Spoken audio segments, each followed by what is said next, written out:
Slide-nya sudah kelihatan belum? Belum, Bu. Masih folder.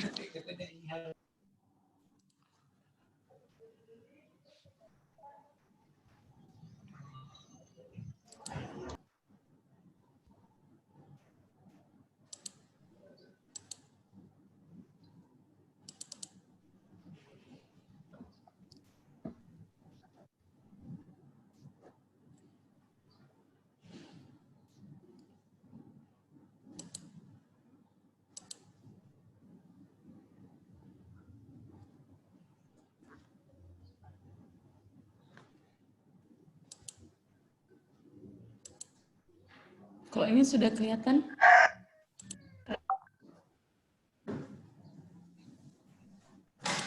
Sudah kelihatan, Bu.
Soalnya Bu kita harus pakai masker.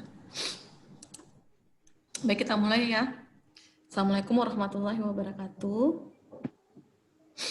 Waalaikumsalam. Waalaikumsalam warahmatullahi wabarakatuh. Assalamualaikum warahmatullahi wabarakatuh. Alhamdulillah hari ini kita masih bisa bertemu untuk belajar kembali. Tugasnya sudah di ini ya? Sudah dikumpul? Sudah, Bu. Udah, Bu. Sudah, Bu. Oke. Sempat ini. Untuk ini kita sesi pertama kita materi dulu.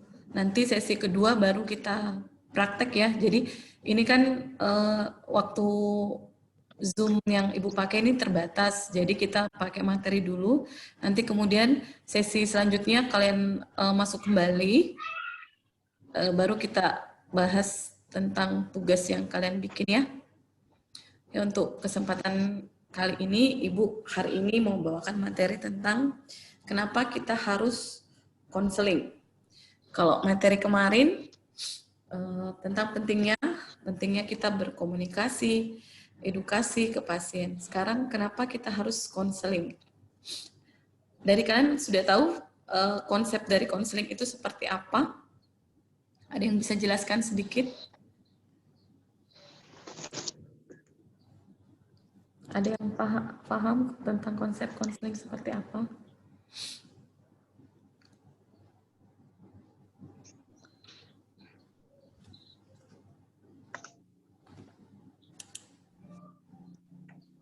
Dari materi kemarin? Kalau menurut saya, Bu, konseling itu pemberian informasi obat kepada pasien untuk mengoptimalkan terapi. Oke. Boleh. Ada yang lain lagi yang mau tambahkan?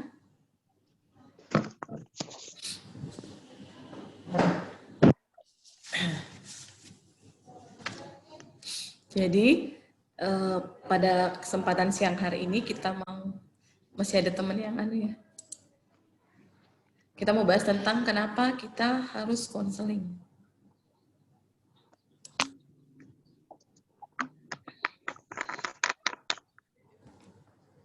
Nah, punya kesempatan 5 kali pertemuan, artinya kita ada 500 menit dalam pertemuan ini. Dan Ibu berharap bahwa setelah pertemuan ini kalian paham tentang konsep konseling seperti apa, cara memberikan edukasi ke pasien seperti apa, dan Ibu berharap bahwa setelah kalian nanti keluar dari ini alma mater kita, kalian bisa di lapangan kalian bisa terapkan konseling kepada pasien. Jadi 500 menit ini meskipun waktu yang sangat singkat, karena kalau membahas konseling ya kalau dari segi teori ya konseling ya seperti itu, tapi kalau segi prakteknya itu nanti akan ada banyak cerita di situ karena tiap-tiap pasien itu memiliki karakter tersendiri. Jadi anggap setiap pasien kita punya cerita sendiri tentang konselingnya.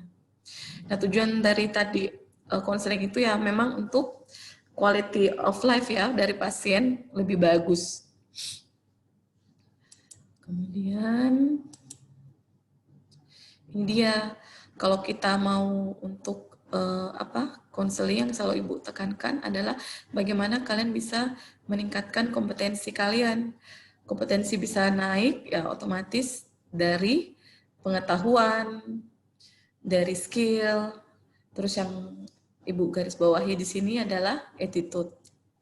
Kenapa attitude? Ya karena attitude itu akan mencerminkan diri kita sendiri. Nah, Ibu berharap nih dengan 500 menit yang diberikan kesempatan oleh Ibu bisa merubah bagaimana attitude kalian ke depannya nanti. Karena kunci dari yang Ibu mau sampaikan ini adalah bagaimana attitude kalian setelah nanti kalian bekerja. Kenapa? Karena ya seperti itulah. Attitude is a little thing that make big difference. Betul nggak? Kalian sepakat nggak dengan kata-kata ini? Iya, karena dengan hal yang kecil, yang kita anggap kecil, kita bisa merubah perubahan yang sangat banyak ya. Kemudian, a positive attitude change everything. Karena dengan attitude kita, yang ini kita bisa merubah segalanya. Dari orang yang, tipe-tipe orang yang berbeda, menghadapi pasien-pasien yang berbeda, menghadapi tipe pasien yang sedang marah, dengan attitude yang kita berikan yang baik, otomatis akan mendapatkan lebih banyak positif dari setiap kejadian. Excellent it's not a skill, it is an attitude. Kalian sepakat juga dengan ini? Ini cuma kata-kata yang Ibu ambil yang bisa menjadi inspirasi buat kalian bahwa kunci dari pekerjaan kita adalah attitude. Ability is what you are capable of doing. Benar, motivasi menentukan apa yang kamu lakukan. Tetapi attitude menentukan bagaimana kamu bisa baik melakukannya. Seperti itu.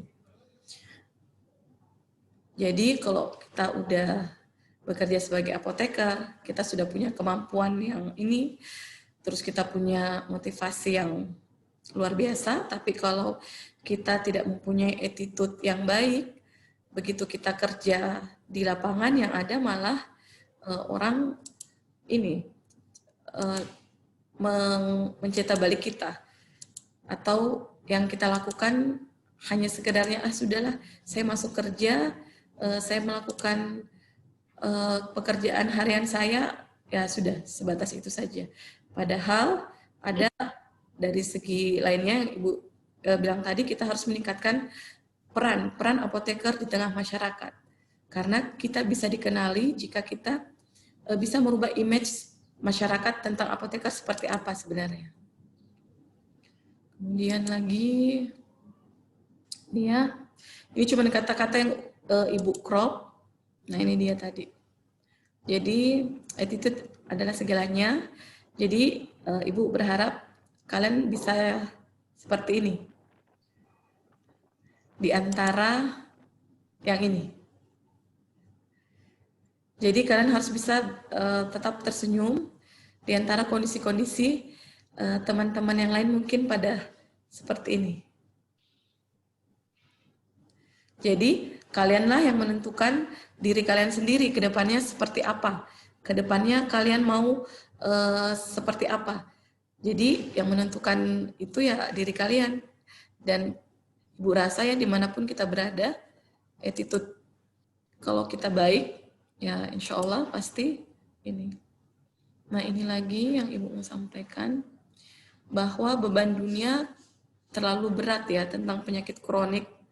Sekarang kalau dihitung rata-rata penyakit kronik itu peningkatan progresifnya banyak sekali. Jadi sangat dibutuhkan peran apoteker di sini.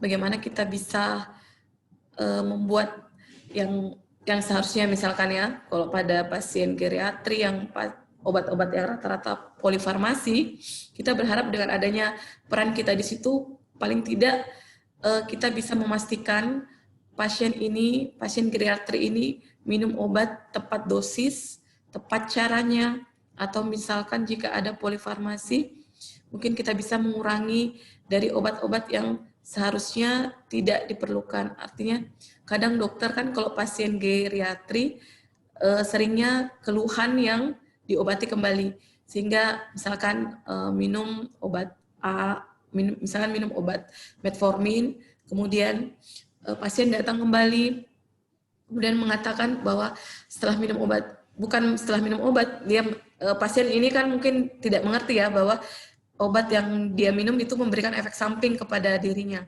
Begitu setelah minum obat, pasien merasa, oh kok perut saya nggak enak ya, terus datang kembali ke dokter. Ya biasa kan pasien tua kadang tidak mengerti bahwa itu efek samping dari obat, datang kembali ke dokter, mengeluh kembali ke dokter, akhirnya dokter jadi misdiagnostik. Akhirnya dokter menganggap bahwa keluhan yang datang dari pasien ini adalah diagnosis baru, sehingga menambahkan keluhan tadi sebagai daftar diagnosis baru, ya otomatis kalau ada diagnosis tambahan atau ada tambahan diagnosis kerja, otomatis ada tambahan terapi di dalamnya. Ada tambahan terapi, otomatis ya lebih banyak lagi obat-obat yang diberikan pada pasien. Makin banyak obat yang diberikan kepada pasien, maka potensi untuk terjadinya ADR itu lebih besar, apalagi untuk pasien-pasien geriatri atau pasien pediatrik seperti itu. Nah, kemudian tadi bahwa yang harus kalian garis bawahi adalah patient safety. Kenapa? Karena patient safety ini sudah digembar-gemborkan oleh WHO, bahwa sekarang, apalagi zaman sekarang ya, kalau dulu mungkin pengobatan kan tertutup, perkembangan informasi susah didapatkan oleh pasien. Jadi misalkan dokter udah datang nih ke dokter spesialis, terus dokter meresepkan obat dengan tulisan yang super istimewa dari rekan sejawat kita, yang hanya mungkin apotek-apotek tertentu yang bisa membaca tulisan istimewa tersebut. Kalau sekarang udah beda lagi, artinya kita ada komunikasi timbal balik. Pasien boleh menanyakan ke dokter tentang apa penyakitnya, apa terapi yang diberikannya. Kalau dulu kan paling datang ke dokter, terus dokter teruskan resep, sudah pulang. Kita minum, kadang kita nggak tahu tuh yang obat yang kita minum itu isinya apa. Apalagi kan zaman-zaman dulu paling doyan yang racik-meracik dalam kapsul kan, kita nggak tahu isinya apa. Kalau kita minta kopi resep, paling kalau diberikan tidak jelas, ataupun kalau disarankan untuk kembali ke apotek tersebut tempat awal kita menebus resep. Nah, hal-hal yang seperti ini sekarang bukan zamannya lagi. Karena apa? Sekarang dengan canggihnya teknologi, sekarang bukan zamannya lagi bahwa patient safety itu tanggung jawabnya dokter. Jadi begitu dokter sudah menegakkan kamu diagnosisnya diabetes mellitus, artinya di sana ada banyak peran tenaga kesehatan lain. Ada apoteker, begitu kita tahu dokter sudah menegakkan diagnosis diabetes mellitus, kita sudah bisa baca tata laksana DM itu seperti apa. Ya kan, seperti itu. Kalau dulu kan tidak, terbatas hanya dokter saja yang tahu. Sekarang enggak. Jadi begitu dokter sudah tegakkan diagnosis, siapapun bisa baca. Kita sisa klik Ada 2020 sudah terbuka guideline-nya secara luas. Artinya bukan cuman orang kesehatan saja yang bisa akses informasi itu. Jadi begitu kita klik ada 2020 sudah keluar lengkap sekali dengan tata laksana DM seperti apa, DM dengan ulkus seperti apa, itu sudah lengkap sekali. Jadi yang menjaga pasien safety itu bukan dokter saja, artinya ada banyak di situ. Ada apoteker di situ, ada perawat di situ. Jadi bahkan pasien sendiri kalau bisa membuka, maksudnya pasien rajin untuk membaca, sebenarnya gampang sekali karena media sekarang ya semuanya guideline itu dibuka luas.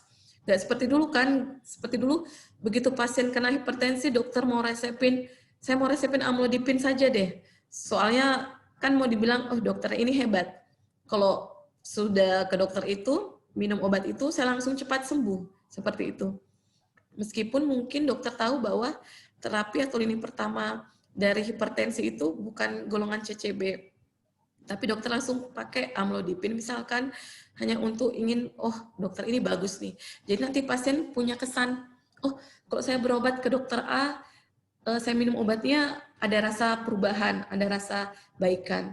Atau misalkan dikit-dikit kayak flu ya, kayak flu, pasien langsung ke dokter, terus diresepin antibiotik seperti itu. Otomatis kan pasien yang langsung merasakan ada perubahan signifikan pasti ya kita sendiri saja kalau kita berobat, wah dokter ini bagus, dokter ini obatnya ngefek ke saya. Kalau saya sakit, saya bakalan kembali ke dokter itu, seperti itu. Jadi adanya kepercayaan yang khusus ini, yang membuat kadang pasien merasa sudah comfort, sudah merasa nyaman, oh saya nyaman dengan dokter si A, seperti itu. Tapi alhamdulillah zaman sekarang, karena informasi terbuka luas, jadi kita bisa mengambil keuntungan dari situ. Dan sebenarnya kita butuhkan, mungkin untuk di Indonesia ya, kita butuhkan sekali undang-undang kefarmasian yang memang betul ada undang-undang kefarmasian tentang apoteker. Jadi bukan lagi bahas tentang undang-undang nomor 72 2006, apalagi sekarang yang agak sedikit nyemblang ya, nomor undang-undang nomor 3 tahun 2020 yang agak makin mengkerucilkan tentang perizinan rumah sakit ya. Di situ peran tenaga farmasi itu sudah bukan masuk di tenaga bahkan Ibu baca sudah masuk non medis lagi. Jadi bukan setara sih, kita kan nggak mau dibilangin setara laundry atau apa ya. Cuman kalau kita baca dari yang undang-undang terbaru, yang Undang-Undang Nomor 3 2020 itu, memang di situ makin mengkrucilkan peran farmasi. Nah, kita sebagai generasi, kalian-kalian ini yang generasi apoteker next generation ya, Ibu berharap dikrucilkannya kita ini bisa rasa pink. Mungkin kalian bisa unmute dulu anunya. Maaf, kecil kita dengan undang-undang yang keluar ini, Ibu berharap kalian ke depannya lebih baik lagi. Takutnya nanti seperti ini Menkes berpikir bahwa yang memesan obat nggak mesti dari orang farmasi, atau farmasi bekerjanya bisa didelegasikan. Yang kayak Ibu bilang tadi, misalkan di ruang perawatan, untuk pemberian obat, kan tugas kita delegasikan kepada perawat. Yang seharusnya itu adalah tugas kita delegasikan kepada perawat. Ya otomatis ya seperti itu. Menkes malah berpikir, bisa nih kita jalankan rumah sakit, mungkin cukuplah tenaga farmasinya sekian, paling cukup misalkan 2 atau 5 orang, yang lainnya bisa tenaga dari kesehatan lain. Ibu takutnya seperti itu. Jadi PR besar buat kalian adalah bagaimana kalian bisa membumingkan profesi kita. Dan itu sangat tergantung dari bagaimana kalau kalian keluar, saya mau kemana? Saya mau fokus ke industri. Ya kalian fokus ke industri, ya kalian berbuat yang terbaik lah di situ. Kalau kalian mau fokus ke rumah sakit, silahkan. Kalian bisa banyak ya, kalau di rumah sakit sebenarnya CCSD itu apoteker yang pegang. Dan Ibu berharap nanti kalian jangan mikirnya bahwa kalau kerja itu ya harus numpuk di kota dulu. Kalau misalkan ada peluang di daerah terpencil, kalian bisa bermanfaat di situ, why not begitu? Kenapa kalian tidak memperkenalkan profesi kita kepada mereka bahwa apoteker itu ada. Sekarang kalau kita bandingkan ya, ada berapa puskesmas ya yang termasuk yang di pelosok daerah itu kalau kita hitung tenaga farmasis banyak, apoteker banyak, tapi tidak menyebar luas. Di situ letak PR besar mungkin untuk jabatan yang megang-megang IAI ya. Karena apoteker banyak jumlahnya tapi tidak menyebar secara keseluruhan. Beda kalau dokter kan ada sistem internship. Jadi mereka mereka ditempatkan ke daerah-daerah terpencil seperti itu. Kalau kita kan belum ada sistem seperti itu, artinya kalau kita sudah keluar, ada banyak puskesmas yang farmasinya belum dipegang oleh seorang apoteker seperti itu. Jadi maksud Ibu, jika kalian mau bekerja, maksudnya nggak usah pilih-pilih, oh saya mau di Makassar dulu lah, saya malas balik kampung seperti itu. Misalkan, kalian mikirnya keuntungan dan kerugiannya apa? Kalau misalkan di daerah kalian bisa mengembangkan profesi apoteker, Ibu rasa itu adalah kesempatan emas yang dibanding numpuk di perkotaan, terus kita megang apotek yang cuma walau-walam ya, saya nggak tahu apa apotek yang di Makassar sekarang sudah pakai standar gaji upah UMR, kalau kita mau jadi apa, walau-walam Ibu kurang sampai belum tahu sedalam itu. Dibanding kita pegang apotek yang kita tidak kerja secara maksimal, kita tidak praktek di situ, kemudian hanya digaji berapa kita mau pegang apotek itu. Kalau Ibu pikir lebih baik kita mencari kesempatan di mana kita bisa mengembangkan potensi diri kita. Ya kalau misalkan suatu puskesmas di ujung sana lah, entah di Papua atau di mana, tapi di situ ada dibutuhkan tenaga farmasi, ada dibutuhkan apoteker. Kenapa enggak kita coba? Kenapa bukan kita yang perkenalkan ada profesi apoteker ini ke masyarakat seperti itu? Karena patient safety ini ya tanggung jawab kita bersama. Artinya apa? Ya seperti Ibu bilang tadi, bahwa sekarang bukan lagi zamannya orang ke dokter, terus dokter nulis resep yang sangat spesial, yang hanya diketahui oleh dokter itu. Kalau kita tanya, dok saya sakit apa? Dokternya bilang, udah Bu, minum obat aja, kalau ada perubahan, kembali ke dokter, ada keluhan kembali ke dokter, seperti itu. Kok dulu kan zaman-zaman 90-an, zaman-zamannya Ibu ya, kalau ke dokter itu kan paling kita ditanya, oh hipertensi, dikasih amlodipin, atau apalah yang zaman-zaman dulu kalau ke dokter praktek kan langsung obat-obat yang luar biasa yang dikasih yang memang efeknya yang luar biasa juga langsung kerasa, tapi sebenarnya itu adalah salah, lebih antibiotik ya. Kalau dikit-dikit antibiotik ya efek terbesarnya ada resistensi. Sekarang zamannya udah terbuka, jadi dokter sekarang bisa kayak semacam dipantau. Jadi dokter mendiagnosis, kita pantau, oh ini terapinya sudah benar. Oh ini terapinya sudah masuk tata laksana, sudah benar, seperti itu. Jadi sekarang dokter juga agak takut. Kenapa? Karena, oh ternyata apoteker sekarang udah ada menjurus ke pelajaran ini. Artinya apoteker sudah bisa dengan adanya pekerjaan kofarmasian yang Undang-Undang Nomor 72 ya.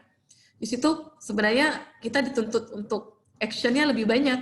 Soalnya dengan adanya visite, adanya PIO, kemudian ada rekonsiliasi obat dan kawan-kawannya itu, di situ peran kita sebenarnya, oh dokter saya sampai bilang, aduh saya takut nih nulis sembarang soalnya sekarang ada apoteker yang di bangsal seperti itu. Artinya apa? Mereka bisa menghargai bahwa sekarang kita bukan mau sweeping ya, kita di bangsal bukan mau sweeping, dok ini salah dok, ini nggak benar, ini nggak sesuai tata laksana dok, nggak seperti itu.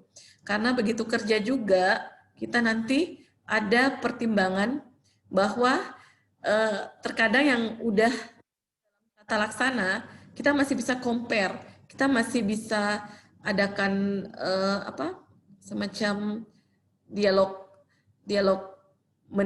terbuka ya, dok tata laksananya seperti ini. Gimana nih dok? Apa masih mau dilanjutkan terapinya seperti ini apa enggak? Seperti itu. Nah, kalau misalkan dokternya mau terima, alhamdulillah. Tapi kalau dokternya nggak mau terima, kalian gimana? Kalau misalkan kita di lapangan nih sudah terima kasus, kita baca kasusnya pasien ini, waduh, kayak misalkan contoh kecil ya, pemberian anti hipertensi. Dokternya pakai CCB lah, misalkan langsung amlodipin. Dan menurut ilmu kita yang kita pelajari bareng-bareng, lini pertama dari hipertensi itu ACI, ARB. ACI atau ya, bukan kombinasi, atau ARB. Terus gimana tuh modelnya kalian kalau dokternya bertahan, saya pakai CCB saja. Itu cara kalian berkomunikasi gimana? Beritahu guideline-nya, Bu. Kenapa? Dari pustakanya. Oke, kita menyampaikan guideline-nya. Tapi kok dokternya masih bersikeras, enggak, saya mau pakai CCB saja. Gimana?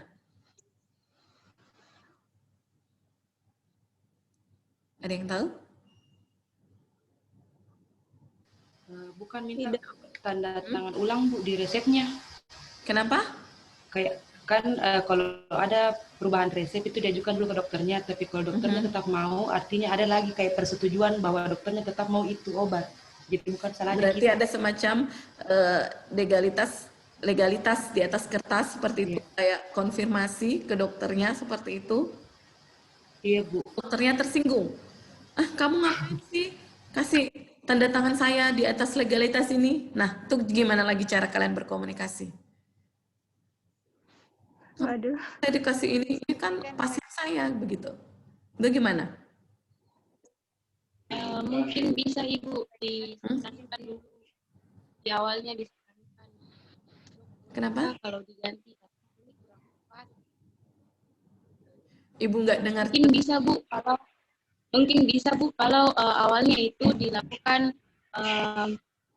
kayak menyarankan, jadi kayak disarankan ke dokternya, bilang dok apakah boleh ini diganti karena kalau yang ini dipakai kurang sesuai dengan guideline. Nah kalau misalkan dia tidak terima, jadi kita lihat kasih lihat lagi kenapa kita bilang kalau tidak bisa itu obat dipakai untuk pasiennya. Misalkan kalau pasiennya kalau kayak tadi kenapa bukan pakai AC atau ARB, mungkin karena ya, ada kelainan pada jantung atau ada diabetesnya, jadi kita pahamkan dengan baik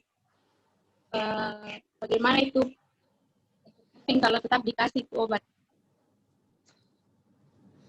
Oke, jadi perlu Ibu garis bawahi besar ya, bahwa di lapangan itu pasien mempunyai DPJP. DPJP ini adalah dokter penanggung jawab pasien.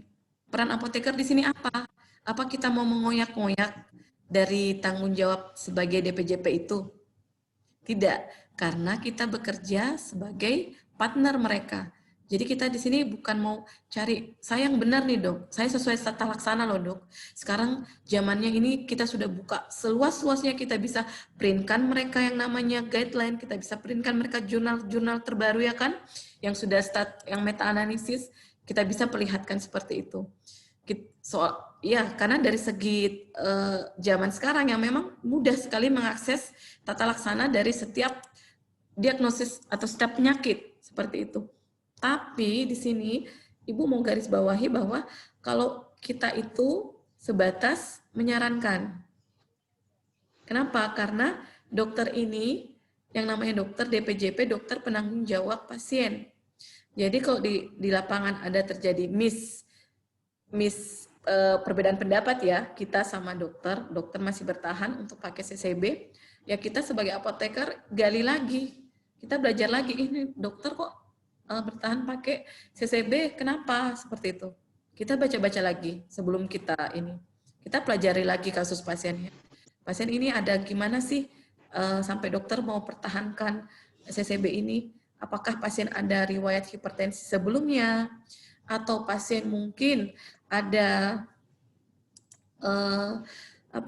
merasakan efek samping dari golongan ACI, mungkin dia pernah minum captopril tapi ada keluhan batuk kering seperti itu, mungkin itu yang kita gali ke pasien sembari kita pelajari kasusnya. Dan intinya apa di sini, bahwa kita apoteker hanya sebatas menyarankan. Begitu kita bilang, dok, pasien ini kok nggak dikasih golongan ACI atau ARB saja. Dokternya bilang seperti ini, seperti ini, seperti ini. Kita melihat, kita mereview, kita juga, kan kita pantau pasiennya. Kalau memang suatu yang seperti ini bisa kita compare, maksudnya kita bisa, oh ya, mungkin ada alasan lain di balik itu, dokter bertahan dengan amlodipin, ya sudah, kita cukup sebatas menyarankan. Di garis bawahi ya, menyarankan. Karena pasien ini DPJP-nya adalah dokter penanggung jawabnya. Jadi itu pasien mau, misalkan kalau pasien meninggal, yang kalau misalkan pasien menuntut malpraktek itu kan yang diambil pertama kali adalah dokternya. Karena itulah dalam setiap pasien itu ada namanya semacam, kalau kita isi ya di rumah sakit itu ada namanya dokter penanggung jawab pasien. Kemudian ada perawat penanggung jawab pasien dan ada apoteker penanggung jawab pasien. Kalau ibu biasanya lakukan komunikasi dulu ke dokternya. Dok, apa alasan atau pertimbangan dokter bertahan pakai ini? Dokternya bilang seperti ini, oke. Terus ibu pantau pasiennya, ya oke lah, kita bisa maklumi kalau semacam itu, oh nggak apa-apa. Artinya masih bisa kita ini. Tapi kalau kayak semacam yang Ibu cerita kemarin, antibiotik ya, yang betul-betul riskan, karena di situ ada tentang resistensi antibiotik yang betul-betul tanggung jawab kita bersama. Di situ Ibu agak, bukan agresif sih, bukan juga, tapi maksudnya tetap berkomunikasi ke dokternya, dok, meskipun dokter pasti tahu efek samping, bukan efek samping ya, resiko terbesar dari penggunaan antibiotik yang langsung menggunakan itu adalah resistensi antibiotik. Saya rasa dokter tahu semua itu. Cuman kadang kan dokter kalau sudah lihat misalkan pasien datang DM dengan ulkus yang sudah membau dan busuk itu kan biasanya rasa ketakutan entah apa sampai mereka berpikir, saya pakai langsung antibiotik golongan tinggi saja deh. Langsung pakai cephalosporin generasi ketiga atau saya pakai fluoroquinolone generasi keempat seperti itu. Ya, pemikirannya mungkin karena takut pasiennya ini sepsis. Dibenarkan loh, karena pada kasus diabetes dengan komplikasi ulkus yang terjadi di lapangan itu memang resiko pasien mengalami sepsis itu tinggi sekali. Makanya begitu pasien datang DM dengan ulkus, langkah yang pertama adalah kita review dulu nih si Bapak. Bapak ini pernah pakai antibiotik golongan apa saja? Karena kan pasti yang namanya kalau DM kan luka sedikit saja bisa ulkus yang menganga terbuka lebar, kalau kalian sudah lihat itu yang sangat bau, yang mungkin kalau disentuh itu pasien sudah tidak rasa bahwa itu ada sakit, sehingga perlu tindakan debridemen untuk dioperasi. Jadi kita rekonsiliasi pasiennya, Bu, selama ini pernah pakai antibiotik apa saja, seperti itu. Kita dapat daftarnya, terus kita kalau misalkan dokter langsung mau pakai generasi tinggi, kita kasih pertimbangan bahwa pasien ini terakhir cuma minum antibiotik golongan ini, dok. Mungkin bisa jadi pertimbangan agar bisa menekan yang namanya resistensi. Karena apa? Ibu paham betul kenapa dokter langsung agresif memakai antibiotik yang kadang langsung kombinasi ya untuk pasien ulkus. Karena rata-rata pasien DM dengan ulkus itu potensi untuk terjadi sepsis itu besar sekali. Jadi begitu pasien datang dengan DM dan ulkus ya, sudah luka yang membusuk itu, gangren yang seperti itu, ya memang langkah awal itu ya pemberian antibiotik yang agresif juga. Jadi di sini biasa kita pantau aja, dokter mau pakai kombinasi, alasannya ini, kita cari literatur, bolehlah. Apalagi kalau kita sudah melakukan rekonsiliasi ke pasiennya, pasien terakhir pakai antibiotik jenis ini. Kecuali tanda kutip yang Ibu cerita kemarin, pasien langsung dibom dengan generasi keempat, atau pasien langsung dikasih betalaktam lini ketiga. Ya, seperti itu Ibu sudah warning sedikit ke dokternya, dok alasannya apa? Kenapa nggak coba terapi antibiotiknya dikombinasi dulu? Coba dulu lah dok, maksudnya kita kombinasi dulu antibiotiknya. Kalau misalkan nilai WBC-nya nggak turun atau KU pasien memburuk, ya kan kita pantau juga pasiennya. Bolehlah saat itu kita mengizinkan dokternya menulis kayak meropenem, seperti itu. Jadi ya ada beberapa kasus, kalau di Bangsal, ibu biasa pelajari dokternya dulu. Oh, dokternya ini ada tipe agresif. Oh, dia tipenya kalau begitu mendapatkan pasien-pasien seperti ini, dia langsung ingin kayak ngebom seperti itu. Kadang juga ibu merasa pasien yang dibom itu udah benar. Misalkan meningitis ya, meningitis kalau sudah infeksi meningitis itu kan memang kesadaran pasien cenderung sudah menurun ya. Kalau dokter saat itu menulis meropenem, ibu juga nggak mungkin melarang. Ya kenapa? Karena ibu tahu ini pasien sudah butuh meropenem meskipun saat itu belum ada hasil dari laboratorium ya, mikrobiologi belum ada hasil ininya. Tapi ibu izinkan. Kenapa? Karena kalau ibu tunda juga ibu konsul ke dokternya, jangan pakai meropenem dok, harus tunggu hasil lab mikrobiologi dulu, jangan seperti itu. Kenapa? Karena kalau kita tunda justru kasihan pasiennya meninggal. Dan sekali lagi ya, yang namanya pasien DPJP-nya dokter. Jadi kita penanggung jawab pasien dari segi terapi, kita hanya sebatas menyarankan. Dokternya mau terima, alhamdulillah, tapi kok dokternya bertahan, ya kita coba lagi besok-besok, pelan-pelan saja dimasuki seperti itu. Nggak agresif juga, bilang, wah saya bawa dengan tata laksana dengan setebal ini loh dok. Dokter percaya nggak dengan apa yang saya bilang? Nggak gitu juga ngomongnya. Karena apa ya, dokter sama sekali bukan tipe ke partner kerja kita yang harus digurui ya, nggak seperti itu. Karena kita yakin sekali bahwa mereka mendapatkan pelajaran itu juga. Mereka belajar dari pelajaran itu juga. Kalau toh di lapangan mereka keluar dari tata laksananya, ya itu kita cari tahu kenapa keluar dari tata laksana. Oh ada alasan ini. Kita pelajari lagi kasus pasien. Boleh nggak keluar menyimpang dikit saja dari tata laksana seperti itu. Jadi kalau ketemu pasien misalkan kita hitung kebutuhan cairannya, wah ini pasien harusnya dapatnya 32 TPM nih. Ini pekerjaan saya loh ini. Salah nih kalau pasien cuma dikasih 20 TPM misalnya oleh dokter dosis cairannya. Salah nih dok, seharusnya 32 TPM nih. Ya jangan seperti itu.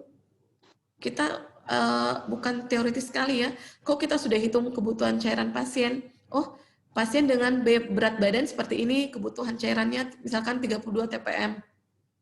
Terus dokter meresepkan cuma 20 TPM. Kita nggak langsung nyalahin dok, kenapa sih nggak 32 TPM? Nggak seperti itu. Kenapa? Ya kita jangan teoritis lah, pasien minum. Yang namanya minum kan pasien minum kan? Itu apa nggak dihitung seperti itu? Jadi kalau misalkan sudah di ini ya, kan kita mau jadi partner kerja nih. Kita kerja di lapangan bukan untuk mencari kesalahan dokter itu apa. Nggak. Tapi kita mau jadi partnernya. Saya mau jadi pendamping dokter yang bermanfaat buat dokternya seperti itu. Jadi misalkan kayak kemarin ada kasus pasien hamil ya, kebetulan diare. Kalau dipikir dokter penyakit dalamnya ini sudah senior, artinya di lapangan udah 10 tahun lebih mungkin. Bu. Cuman ada Bu, dari tadi saya mau izin bicara karena ada teman-teman belum di-admit masuk. Oh iya, itu Ibu punya batas waktu ya. Jadi mungkin bisa lanjut ke sesi kedua. Jadi Ibu tadi ada pemberitahuannya Bu, kalau bisa lanjut sendiri nanti sampai ke lebih dari 40 menit. Tadi ada pemberitahuannya. Oh, ada ya? Iya Bu, jadi sepertinya Yang Ibu ini pakai bisa ini, di lebih 40 menit. Yang Ibu pakai ini yang gratisan. Bukan. Biasanya memang kalau baru pertama Bu bisa dapat lebih dari 40 menit kalau akun baru dipakai. Oh, seperti itu. Iya, cuma Iya, Bu. Bu, kenapa? Teman yang minta diadmit itu bukan karena baru mau masuk katanya Bu, tapi jaringannya error jadi keluar sendiri, jadi minta diadmit ulang. Oh, seperti itu. Ibu percaya nih ya, soalnya kenapa? Ibu mau ngajarin kalian disiplin lebih awal. Maksudnya kalau meskipun kita tidak bertatap wajah, tapi disiplin untuk hadir tepat waktu, itu wajib ya. Soalnya nanti tuh kebawa kok kalian ini. Iya, Bu. Ya, Bu. Tadi saya Yang juga keluar masuk sendiri, tapi tidak perlu di admit ulang. Tapi ternyata beberapa teman perlu di admit ulang. Oh, ini sudah ya. Soalnya Ibu pikir ada 2 sesi, karena ini kan Ibu pakai yang gratisan ya. Oke, Ibu lanjut ya. Yang tadi sampai mana tuh? Yang ini yang agak ini, kalau sudah di-cut pasti review. Iya, Bu. Yang Ibu bilang tadi, ya itu dia. Begitu di lapangan, dokter adalah penanggung jawab pasien. Dan kita apoteker adalah menyarankan, bukan menggurui, bukan mencari kesalahan dokter itu apa. Contoh kasusnya misalkan dokternya mungkin bisa lupa. Yang kayak Ibu mau cerita tadi itu ya, ada ibu hamil ya, trimester awal, diare, terus dokternya meresepkan Cotrimoxazole 9 mg 2x1 karena alasan pertimbangan itu. Terus Ibu pikir, dokternya kan ini sudah senior nih, PJ penyakit dalam kan. Akhirnya Ibu datang, Ibu coba deh komunikasi sama dokternya, Dok, pasiennya ini hamil, ini nggak aman Dok untuk trimester awal seperti itu. Oh iya ya, oh iya, kadang dokternya, oh ya saya lupa, seperti itu. Artinya apa? Ya dokter ya dengan segudang pengalaman mereka di Bangsal ya, tahunan di Bangsal, puluhan tahun pun dia di Bangsal, kadang mereka lupa. Nah, di sini peran kita. Makanya Ibu bilang, ketika kalian sudah ketemu pasien, kalian bertemu pasiennya ini, kalian kategorikan pasien-pasien ini yang perlu mendapatkan pemantauan khusus. Misalkan ibu hamil menyusui ya kan? Kalau di apotek juga boleh. Kalian pantau nih kondisi pasiennya gimana? Oh hamil nggak? Menyusui nggak? Kadang dokternya lupa. Nah begitu ini ya, oh iya saya lupa. Oh udah akhirnya diganti seperti itu. Contoh sesimpel itu saja kita bisa komunikasikan ke dokter karena ibu yakin ya nggak, dokter itu bukan singa yang mau bertahan bahwa saya adalah benar seperti itu. Dan dokter bukan tipikal partner kerja kita yang harus digurui seperti itu. Karena ibu yakin ya mereka belajar juga tentang itu. Cuman mungkin ya kayak porsi tadi ibu bilang mereka lupa mungkin. Jadi mungkin ada memang harus di sini peran saya mengingatkan klinisi bahwa dok ini nggak boleh untuk ibu hamil. Dok jangan pakai antibiotik yang langsung generasi ketiga dong. Coba kombinasi dulu seperti itu. Tapi dalam bahasa yang melandai ya, maksudnya ibu bahasa yang bukan menentukan bahwa kitalah yang benar. Karena kita tahu DPJP-nya itu adalah dokter itu sendiri seperti itu.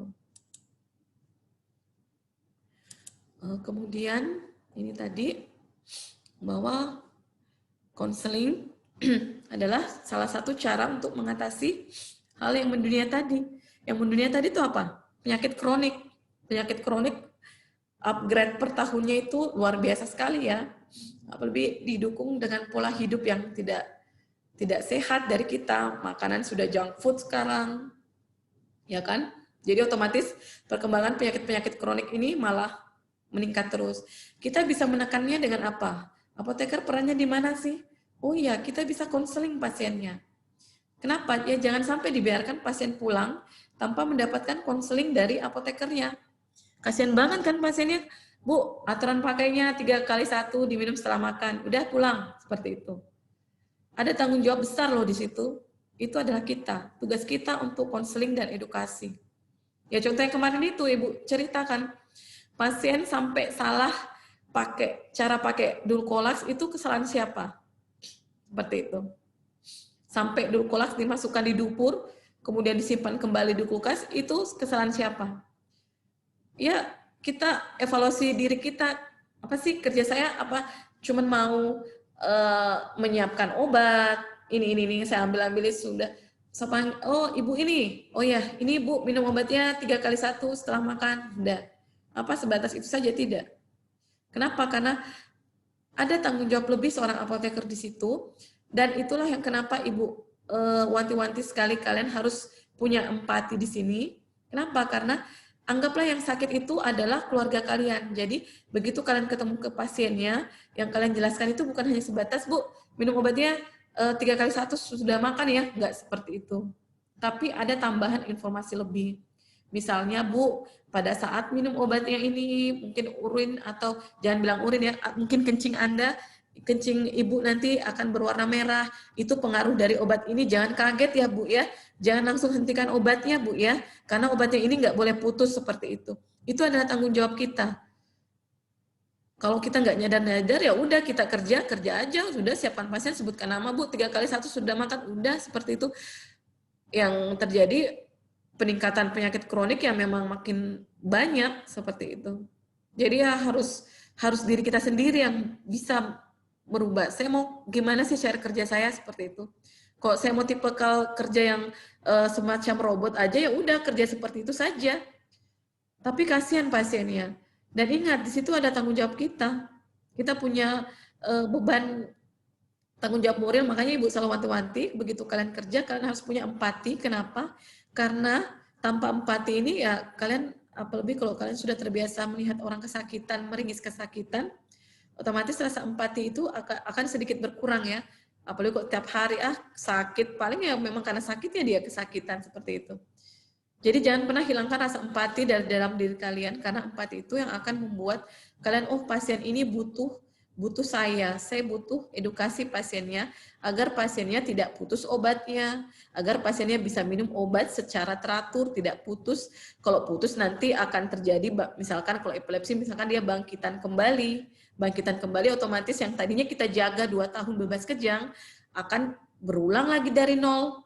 Tahu kan dasar pengobatan dari nol seperti apa? Kalau pasien TB putus minum obatnya, yang terjadi adalah TB MDR semakin banyak. Makin susah diobati, obat-obat TB juga terbatas ya kan.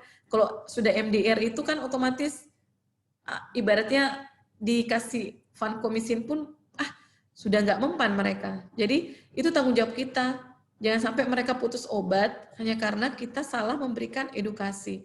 Atau mereka salah cara pakai obatnya karena kita salah dalam penyampaian. Kalau kita cuma sampaikan, Bu, dimasukkan di dubur ya, seperti itu. Kita nggak sampaikan secara tuntas seperti apa, ya kasihan pasiennya. Atau obat-obat insulin, cara kerja pakai obat-obat asma ya, dengan berbagai macam. Ya itu dia, itu tugas kita di situ. Jangan sampai pasien pulang malah kembali dengan penyakit yang lebih kronik lagi, seperti itu, ada tambahan di situ. Ini nanti metode konseling akan kita bahas lebih lanjut. Yang Ibu bilang kemarin bahwa konseling itu adalah bagian dari pharmaceutical care ya. Jadi itu adalah bagian dari asuhan kefarmasian kita. Jadi kok yang kita pasien konseling itu bukan cuma pasien rawat jalan, pasien rawat inap, semua, apalagi rawat inap ya, rawat inap berhak untuk mendapatkan konseling. Karena pasien rawat inap itu kita anggap upgrade dari pasien yang rawat jalan. Jadi jangan sampai ada satu pasien yang kalian lost dari konseling. Diusahakan selalu setiap ini kalian konseling pasien rawat inap. Kalau pasien rawat jalan mungkin kalian bisa pilih kriteria seperti apa ya. Kayak Ibu sudah jelaskan kemarin. Ada yang masih ingat kriteria yang pasien kita bisa konseling seperti apa? Ada yang masih tahu jawabannya apa? Kriteria pasien yang akan dikonseling. Ada yang masih ingat? Polifarmasi. Benar, yang polifarmasi. Terus? Konsumsi obatnya banyak, Bu. Polifarmasi ya, kan banyak obat. Polifarmasi, apalagi? Mendapat obat yang indeks terapi nyempit, Bu. Benar, yang dapat obat indeks terapi sempit. Ada lagi? Pasien geriatri dan pediatri. Benar, pasien geriatri, pediatrik, oke, benar. Ada lagi yang tahu? Obat dengan cara penggunaan khusus, Bu. Benar, obat dengan cara penggunaan khusus. Ada lagi? Pasien dengan gangguan ginjal misalnya, Bu. Iya, gangguan ginjal dan gangguan fungsi hati. Jadi kalau di rawat jalan mungkin kita bisa pilih-pilih nih pasien yang saya mau konseling. Karena kan pasien rawat jalan lebih banyak tuh, kadang sampai 200, 150-an. Jadi kalian bisa buat kriterianya seperti apa, kalian buat toolsnya seperti apa, seperti itu. Tapi kalau pasien rawat inap itu adalah wajib. Jadi konseling itu bukan kita pilih-pilih kriteria lagi, tidak. Tapi itu adalah sudah dalam porsi wajib untuk konseling. Seperti itu. Kemudian ini dia yang Ibu bilang tadi bahwa patient safety itu sudah digembar-gemborkan oleh WHO ya. Jadi pasien itu tanggung jawab dokter DPJP, dokternya ya, kita apotekernya, perawat, dan petugas kesehatan lainnya. Nah, ini yang Ibu bilang tadi, bahwa konseling farmasi itu adalah bagian integral dari pharmaceutical care. Jadi dia adalah salah satu bagian dari asuhan kefarmasian. Ini cuma sebagai ini saja. Nah, yang kita kayak Ibu wanti-wanti ya, bahwa konseling itu adalah mendengar. Mendengar lebih banyak. Kemudian kita bertanya. Kita mau jauh menggali pasien kan. Kemudian kita mengevaluasi. Kita interpretasi. Kita memberikan dukungan. Kita menjelaskan, kita memberikan informasi. Kita memberi nasihat dan perintah. Ini ada bisa kasih contoh enggak? Ini memberi nasihat dan perintah. Konseling itu seperti apa sih? Memberi nasihat dan perintah. Ada yang tahu ininya? Penerapan pola hidup sehat. Kenapa? Penerapan gaya hidup sehat. Boleh. Kasih bisa contoh, kalau misalkan kalian mau konseling pasien yang sebenarnya kalian mau berikan nasihat, tapi di dalamnya ada unsur perintah juga. Ada yang mau coba konseling pasien seperti itu? Ya, soalnya udah lebih dari ini. Ada yang mau nyoba? Saya mau konseling, sebenarnya ada perintah di situ. Itu cara kalian menghaluskan bahasa konselingnya ke pasien itu gimana? Ada yang mau coba?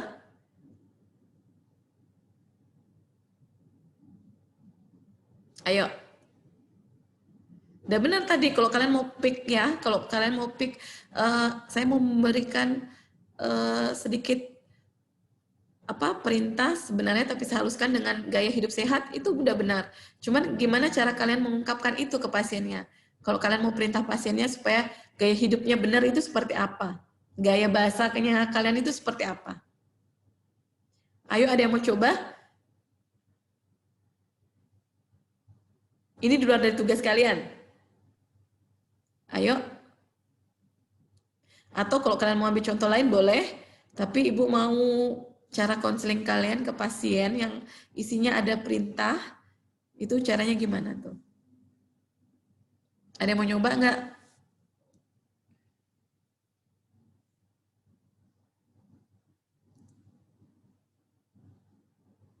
Ayo.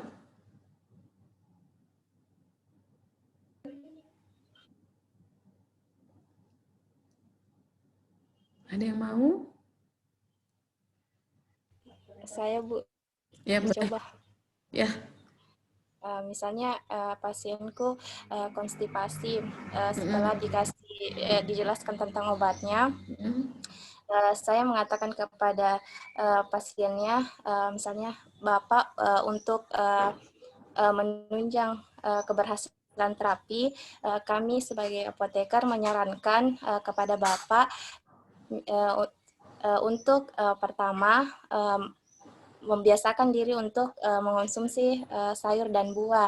Yang kedua, melakukan aktivitas fisik seperti olahraga. Jika tidak mampu untuk berolahraga, bisa dilakukan dengan aktivitas jalan cepat. Seperti itu, Bu. Iya. Bahasanya tertata sekali ya. Kadang kalau kita ketemu pasien yang mungkin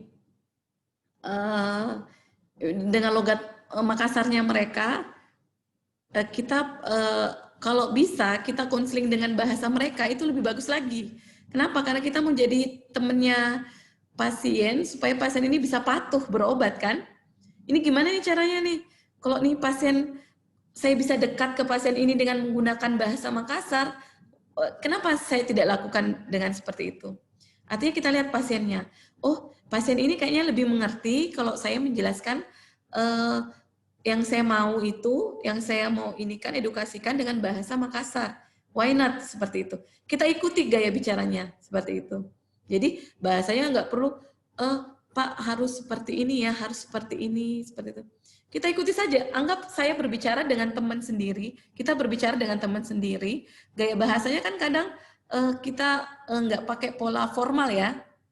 Nah seperti itu juga ke pasien. Kenapa? Karena kadang pasien, ya itulah ibu yang ibu bilang kemarin, faktor sosial demografi ya, beda latar pendidikan, beda jenis pekerjaan, beda kebudayaan. Ini banyak faktor yang membuat kita harus mempelajari si pasien ini nih. Ini pasien mengerti nggak kalau saya mau sampaikan seperti ini, seperti itu. Bahkan sekarang banyak pasien yang mungkin dari IOM ya, yang dari luar negeri ya, kita dituntut untuk bahasa Inggris ya, kita konselingnya pakai bahasa Inggris seperti itu. Jadi kita sederhanakan bahasa kita agar pasiennya mengerti, oh ini pasiennya kayaknya lebih mengerti kalau saya pakai bahasa Makassar saja. Oh ini pasiennya lebih mengerti kalau saya pakai bahasa daerahnya dia, seperti itu. Itu skill juga kalau kita bisa menguasai beberapa bahasa ya, karena lebih enak bicaranya ke pasiennya, seperti itu. Kemudian tadi edukasi ya, edukasi ini ya kita harus menambah pengetahuan kita sendiri, mengubah perilaku melalui pembelajaran dan pelatihan. Jadi ya kalau ada kesempatan kalian ikut workshop untuk upgrade diri, ya itu bagus sekali. Jadi konseling farmasi itu sebenarnya adalah konseling dan edukasi. Jadi kita itu konseling memang sudah suatu proses yang sistematis ya. Jadi kita sistematis, begitu kita lihat pasiennya, yang saya mau cari dari pasien itu adalah ini. Terus yang saya buat adalah ini. Oh pasien polifarmasi, Bu, berapa lama minum obat ini? Misalnya ya, kalau kalian mau ini, sudah berapa lama minum obat ini? Oh, 1 bulan yang lalu. Ada keluhan apa saja setelah Ibu mengkonsumsi obat yang polifarmasi yang banyak A, B, C, D, E, F, E itu ya? Seperti itu kalian gali. Oh, akhirnya kalian identifikasi, ini nih yang saya mau selesaikan dari pasien ini. Bu, cara minum obatnya dijeda Bu ya, karena misalkan antibiotik dengan antasida. Seperti itu. Boleh jadi yang Ibu ceritakan kemarin, tensi pasien tidak turun-turun karena minumnya setelah makan. Yang seharusnya lebih bagus obat itu diminum saat perut kosong. Seperti itu. Jadi kita pada saat konseling kita pelajari, oh ini yang saya mau ini yang saya mau identifikasi dan ini cara solusi saya untuk mengatasinya. Ini dia ya tujuan dari konseling kita, memantapkan hubungan terapeutik antara farmasis dengan pasien dengan mengembangkan perasaan trust. Nih, sama kan yang Ibu cerita, kalau kita udah berobat ke dokter nih, saya udah percaya sama dokternya, saya bakalan kembali ke dokter itu. Betul nggak? Kalau kita ke dokter, misalkan ya, kita ke dokter kandungan, wah ini dokter enak diajak komunikasi, dokternya enak diajak untuk bicara. Otomatis kita pasti, kalau saya ada keluhan, saya bakalan ke dokter ini lagi. Betul nggak? Sama dengan kita. Kalau misalkan sudah ada kepercayaan antara pasien dengan apoteker, mereka dengan sendirinya akan membuka diri mereka. Jadi gerbang-gerbang pondasi-pondasi yang mereka awalnya malas ngomong, malasnya apa sih guna kamu, apa sih peran kamu, seperti itu. Ada dokter kok yang ngobati saya, seperti itu. Jadi kalau kita bisa memberikan sudah ada trust ya, kepercayaan antara kita dengan pasien, itu lebih enak lagi ke depannya. Bahkan kadang kalau kita siap ya, kadang Ibu misalkan diminta nomor HP oleh pasien, ya udah Ibu kasih seperti itu. Artinya apa ya? Saya siap diganggu. Saya siap diganggu pertama, yang kedua adalah ya sudah, itu adalah bagian dari pekerjaan saya. Artinya pasien itu percaya sama saya. Jadi setiap kali pasien itu mau minum obat hipertensinya, pasti WA ke Ibu. Bu, saya kembali nih minum. Tadinya kan dia minumnya Micardis ya, telmisartan. Itu si ibu ini sudah merasa baikkan dan dia mau turunkan dosis pelan-pelan seperti itu. Jadi ya udahlah, saya kasih nomor saya. Artinya pertama adalah saya siap diganggu dan kedua saya bersyukur kenapa saya bersyukur? Oh, pasien ini ternyata merasa nyaman jika berbicara dengan saya. Seperti itu kan? Jadi kalau sudah ada trust ke pasien, otomatis mereka dengan sendiri, oh terima kasih ya. Kalau pasien pulang itu, kalau mereka sudah bilang udah pulang ya dari bangsal, terus mengucapkan terima kasih itu kita rasanya senang sekali. Seperti itu.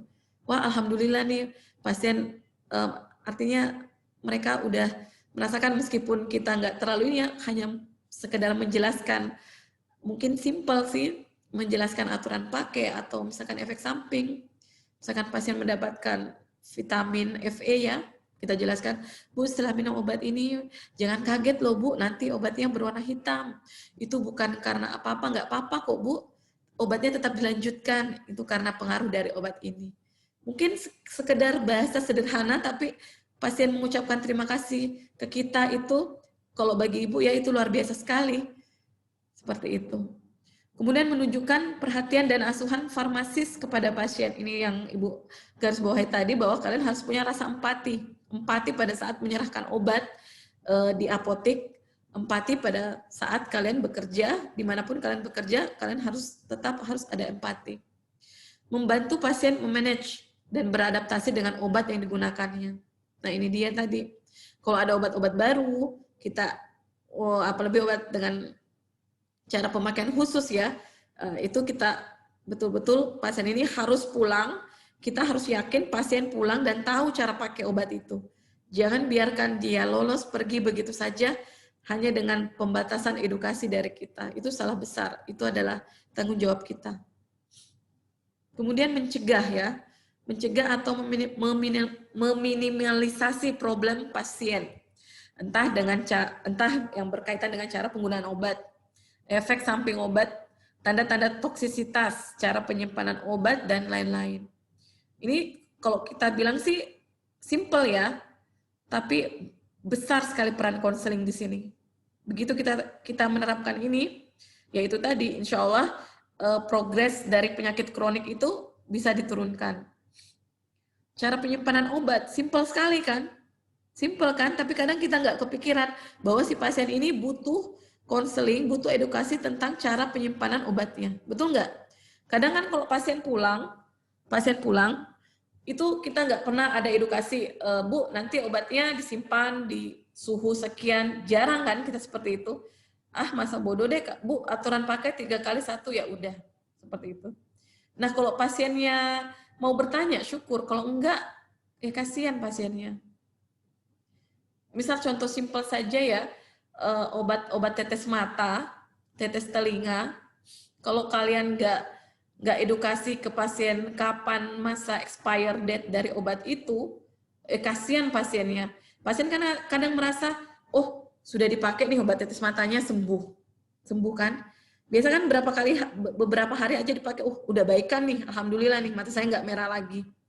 Cuman kan kadang yang namanya manusia ya, saya simpan deh obat ini. Mungkin saya bisa pakai lagi seperti itu. Ya namanya menghemat atau mungkin berpikir saya malas ke rumah sakit, antri lagi, lama lagi ya kan seperti itu. Akhirnya obat itu dia simpanlah di tempat, dia simpanlah di lemari misalkan. Akhirnya begitu dia sakit mata 3 atau 4 bulan kemudian dia pakai lagi obat tetes mata itu. Itu kesalahannya di mana itu? Ya di kita kan, karena pada saat kita lepas pasien udah, Bu, pakai tetes mata sendositrolnya misalkan, cukup 1 tetes di mata kanan. Sudah kan, sebatas itu. Biasanya kan seperti itu ya kan? Nggak pernah kita mau upgrade, Bu, setelah segel dibuka, ini obat hanya bisa dipakai selama 1 bulan. Nggak pernah ada seperti itu kan? Kenapa? Kita nggak kesampaian bahwa ini pasien bakalan pakai lagi tetes matanya. Seperti itu. Kan biasanya untung kalau dia dalam bentuk mini dos ya, kalau dalam botolan ya itu tanggung jawab kita lagi. Jadi jangan pernah melepas pasien tanpa pembekalan ya, kalau menurut Ibu, tanpa konseling. Sekecil apapun, meskipun agak ribet, ya memang wasting time, memerlukan waktu Bu. Tolong Bu ya, kalau udah mendapatkan obat ini, Ibu simpannya hanya batas maksimal seperti ini. Puyer lah misalkan. Kalau obat-obat semacam puyer ini kalian nggak nggak edukasi ke pasiennya expired date-nya kapan, ya mereka bakal minum lagi. Untung kalau pada saat puyer itu dibuka, kondisi obatnya nggak berubah warna. Kalau berubah warna terus diminum, pasien malah mengalami kejang, itu tanggung jawabnya siapa? Ya, itu adalah beban moral buat kita. Jadi kadang kita menganggap pekerjaan kita itu remeh ya. Ngapain sih kamu ngoceh terus depan pasien ini. Pasien ngerti nggak tuh? Yang Ibu tekankan lagi, kita ngoceh pun seperti ini, A, B, C, D.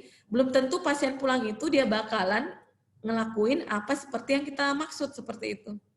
Makanya tadi metode konseling itu kita ada show and tell ya, kita gali lagi ke pasien. Nih pasien sudah mengerti belum apa yang saya ungkapkan tadi, apa yang saya terangkan tadi. Kalau pasien sudah mengerti, alhamdulillah kita bisa melepas pasien itu pulang dengan lega. Tapi kalau enggak, innalillahi ya, itu benar-benar progresif kita.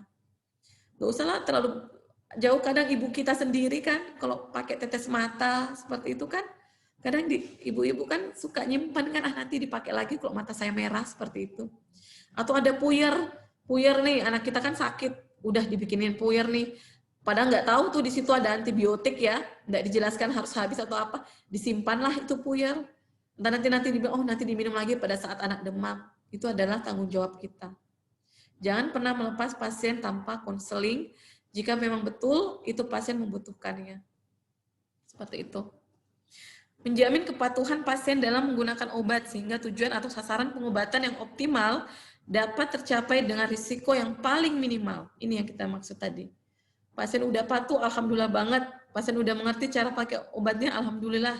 Artinya beban untuk risiko ADR obat itu sedikit sekali. Nah, ini yang Ibu bilang kenapa kita harus konseling. Coba kita lihat ini dari studi, 200 penggunaan obat, 50% ini kurang tepat. Kebayang nggak tuh? Beban kerja kita di mana? Ya kan kadang kita nganggapnya ya udah, kalau makanya Ibu bilang ya harus ada empati yang besar, harus ada tekad yang kuat dari diri kalian sendiri. Saya harus keluar dari zona nyaman ini. Memang sih pekerjaan kita kayak ngoceh-ngoceh depan pasien ya, ngomong ya, otomatis ya mungkin ini saya ngomong juga, ini pasien ngerti nggak? Nah, disitulah PR kita. Disitulah kita upgrade diri kita. Oh, saya harus meningkatkan cara saya berkomunikasi ke pasien. Oh, saya lihat, oh ini pasien kayaknya modelnya seperti ini. Oh, saya pakai bahasa Bugis atau bahasa Makassar saja supaya pasien ini mengerti seperti itu. Kenapa? Karena ternyata luar biasa sekali ya. Dari penggunaan obat itu sudah 50% dia tidak tepat. Yang Ibu maksud tadi ya ini juga pasien geriatri. Gagal patuhi regimen dosis. Ini sering banget ya pasien geriatri. Biasa kadang di rawat jalan, pernah Ibu dapat satu pasien. Biasa kan kalau pasien rawat jalan itu kan obatnya 1 bulanan tuh. Banyak kan terpacking. Kalau dikasih ranitidin itu sampai 30. Ya kan obat-obat kronik kan 1 bulan pemakaian. Kemudian datanglah bulan depannya. Terus ya biasa kan orang tua kan pendengarannya agak kurang jelas ya. Kemudian ibu bertanya, Bu, si ibunya ini ngoceh, nggak usah saya dikasih obat ini, masih banyak di rumah saya. Loh, Ibu kaget kok bisa masih banyak obat ini. Maksudnya apa nih obat ini masih banyak di rumahnya? Artinya apa? Ya si ibu ini nggak patuh minum obatnya kan. Si kakek atau nenek ini nggak patuh minum obatnya. Karena mungkin merasa sudah baikan, sudah merasa enakan, ya sudah dihentikan obatnya. Disitulah yang Ibu maksud, kita penting banget kenapa kita harus konseling. Karena kita takut nih pasien gagal patuhi regimen dari dosisnya, aturan dari obatnya, bahwa apalagi obat-obat kronik ya nggak bisa dihentikan langsung pada saat kondisi kita sudah membaik, seperti itu. Jadi ibunya bilang, obat ini masih banyak di rumah saya nggak usah nih, disimpan saja untuk pasien lain. Nah, itulah PR besar. Di situ ibu ngerasa, ya Allah, berarti ini ibu nggak minum obatnya nih. Ibunya ini simpan obatnya seperti itu. Walau-walau kok dia simpan obatnya dalam tempat yang baik, kalau obatnya expire, kita kan nggak tahu kan. Disitulah kenapa kita harus konseling. Jangan sampai yang masalah kecil yang kita anggap remeh, justru kita loss-nya di situ, seperti itu. Ketidakpatuhan. Ini dia. Kenapa kita harus konseling? Karena pasien rata-rata tidak patuh. Dan itu super-super sekali. Mungkin dari 10 pasien yang kita konseling, yang patuh itu paling 2 atau 3 orang. Penyebab ketidakpatuhan ada banyak. Ya, Ibu udah jelaskan kemarin ya. Ada banyak penyebab ketidakpatuhan. Faktor dari pasien itu sendiri, faktor dari apoteker itu sendiri. Ada banyak yang Ibu sudah jelaskan kemarin. Slide-nya bisa kalian lihat di yang sudah di-upload di Sekolah Unhas. Jadi banyak sekali penyebab ketidakpatuhan. Nah, disinilah kita kenapa harus konseling. Yaitu tadi, jangan biarkan pasien kamu pulang tanpa mendapatkan konseling. Karena tanggung jawab begitu pasien ini ada apa-apanya, atau itu adalah beban moral buat kita. Ya, seperti itu. Apalagi penyakit kronik ya, jangan lepas mereka tanpa konseling. Anggaplah mereka, barang kesukaan kalian ya, yang harus kalian rawat. Anggaplah kok kalian punya barang istimewa kan, kalian lap ya kan, lap setiap hari, dibersihkan setiap hari, ya seperti itulah kalian anggap pasien kalian. Pasien ini adalah yang, apalagi yang kriteria-kriteria itu ya, itu yang harus kalian pantau betul. Ini pasien saya harus pantau karena kondisi ini seperti itu. Nah, apalagi yang ketidakpatuhan itu, efek dari ketidakpatuhan saat pasien minum obat adalah penyakitnya makin parah. Otomatis, nah ini tadi yang Ibu maksud, dokter keliru. Pasien ini sudah tidak teratur minum obat. Misalkan diresepkan pertama kaptopril ya, ACI golongan ya, ACI. Terus dia sudah minum obat nih, minum obat 1, 2, 3 hari, oh tensinya bagus, membaik. Terus dia rasa udah enakan. 1 minggu kemudian, dia nggak minum lagi obat tensinya. Nggak minum. Datanglah kembali ke dokternya, naik dah tensinya. Langsung jadi 180 oleng kan. 180-an itu sudah iskemik lagi kalau dia dengan komplikasi. Datang kembali ke dokternya. 160-an lah misalkan tensinya, 150-an. Ngeluh lagi. Dokter ini bisa salah mendiagnosis. Kenapa? Karena ini pasiennya ceritanya dia nggak patuh minum obatnya kan. Dia nggak patuh minum obat kroniknya, kemudian dia datang lagi ke dokter, akhirnya dokter yang namanya rekam medik ya, itu kan terbaca dari pengobatan sebelumnya ini ibu dapatnya apa. Ya kan terbaca kan? Oh, 1 bulan yang lalu pasien A ini diberikan kaptopril, seperti itu. Loh, ibunya datang kembali, ditensilah kembali. Waduh, tensinya kok naik. Artinya obatnya nggak ini. Terjadilah kesalahan di sini, dokter keliru. Kesalahannya apa? 1, pasiennya tidak patuh minum obatnya. Ya sudah, digantilah ACI, digantilah kaptoprilnya. Seperti itu. Sepele kan? Menurut kita sepele ya kan? Ya kan biasa kan pasien bolak-balik ke dokter kan? Padahal apa? Kunci masalahnya mereka 1. Mereka tidak patuh dalam pengobatannya. Yang mau disalahkan di sini siapa? Ya. Jadi kita refleksi diri kita lah nanti. Kalau kita mau dianggap, ya kita memang harus keluar dari zona nyaman kita, seperti itu. Masalah kecil saja, ketidakpatuhan, dokter sudah salah diagnosis lagi, tambah obat lagi, lebih fatal lagi, semakin banyak obat. Kalian tahu obat adalah racun ya kan? Kita semua tahu bahwa obat itu hanya menyembuhkan di satu, tapi ada efek samping yang akan diterima oleh pasien. Yaitu ya dia tadi, kalau dia salah ya Ibu bilang tadi, dari rawat jalan dia pindah ke rawat inap. Ya syukur kalau dia cuma ke rawat inap, tapi kalau sudah ada sampai resiko cacat, apa lebih kematian, oh innalillah sekali, maksudnya ini sudah betul-betul kita harus keluar dari zona nyaman kita lah, seperti itu. Jadi sesuatu yang sangat di mata kita biasa saja, ternyata itu adalah penyebab ketidakpatuhan dari pasien. Kenapa? Karena kita malas, yang Ibu bilang tadi ya kan, faktor dari apoteker itu sendiri. Mereka merasa malas, mereka merasa udah capek ya kan, yang namanya kalau kerja, udah nyiapin ya, udah capek dah batasnya. Saya paling 3 kali 1 sudah makan, udah segitu saja. Padahal di situ sebenarnya potensi untuk tidak patuhnya pasien itu besar sekali di situ. Nah ini tadi yang Ibu maksud, penyebabnya apa? Komunikasi farmasi yang gagal. Ya kita gagal ya kan? Artinya kita nggak bisa ini sampai pasien tidak patuh. Kurangnya edukasi pasien, ya iya. Otomatis karena kita biarkan pasien pulang tanpa mendapatkan hak yang seharusnya pasien dapat. Nah, yang parahnya adalah ini. Praktek layanan farmasi yang buruk. Ini yang Ibu maksud ya.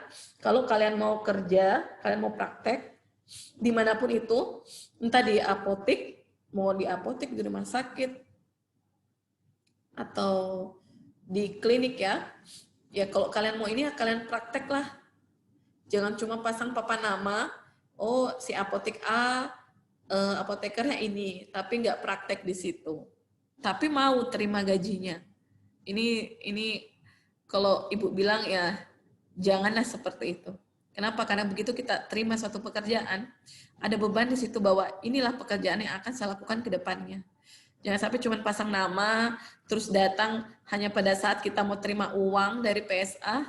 Aduh, bukan zamannya lagi ya sekarang, seperti itu. Nah ini dia tadi.